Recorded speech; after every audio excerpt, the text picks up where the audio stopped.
አልኩና ጮኩኝ በሌሊት ክፍለ ጊዜ ይዞ የተሰወረ ሲሆን ይህ መረጃ ሁላችሁንም ይመለከታል። ነገ ደርሶባችሁ ከማልቀስ ለጥንቃቄ መረጃውን እስከ መጨረሻው ተከታተሉት። አሳድረኝ ያለኝ ሰው ያልጠበቅኩትን ነገር ፈጸመብኝ ያለ ግለሰብ ለፖሊስ አቤቱታውን አቀረበ።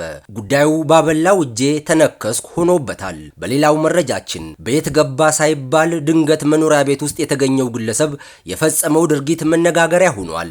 እነዚህ አስደንጋጭ ድርጊቶች በሚያሳዝን ሁኔታ የተፈጸሙት በመሃል አዲስ አበባ ነው።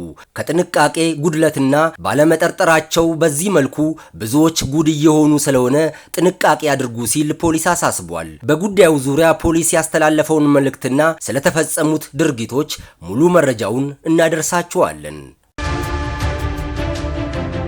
በቀዳሚው መረጃችን በጉለሌ አካባቢ የተፈጸመውን አሳፋሪ ድርጊትን እንመለከታለን። ይህ ሰው ክንድዬ አበባው ይባላል።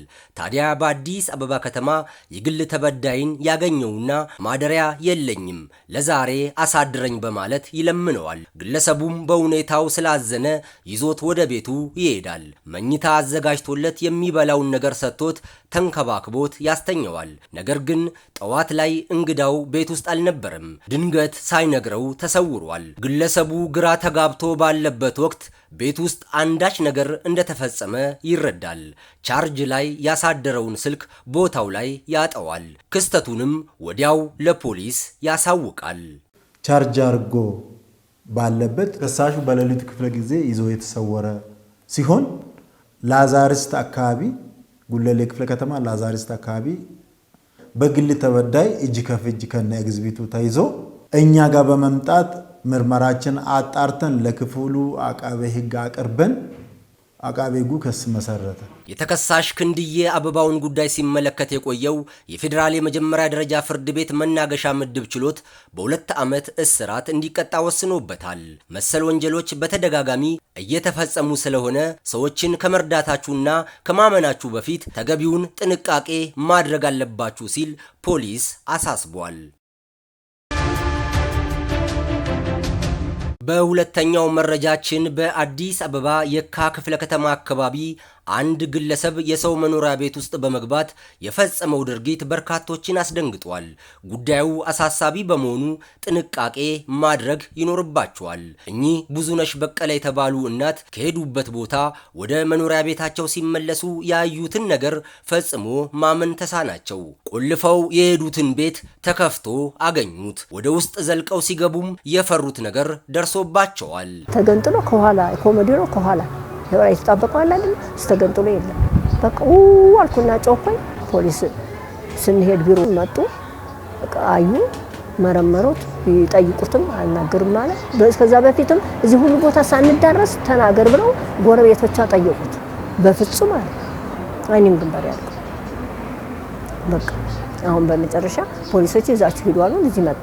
ድርጊቱ ስለመፈጸሙ መረጃው የደረሰው ፖሊስ ወንጀሉ በማንና እንዴት ተፈጸመ የሚለውን በመለየት ተጠርጣሪውን ለመያዝ የምርመራ ስራውን አጠናክሮ ቀጠለ።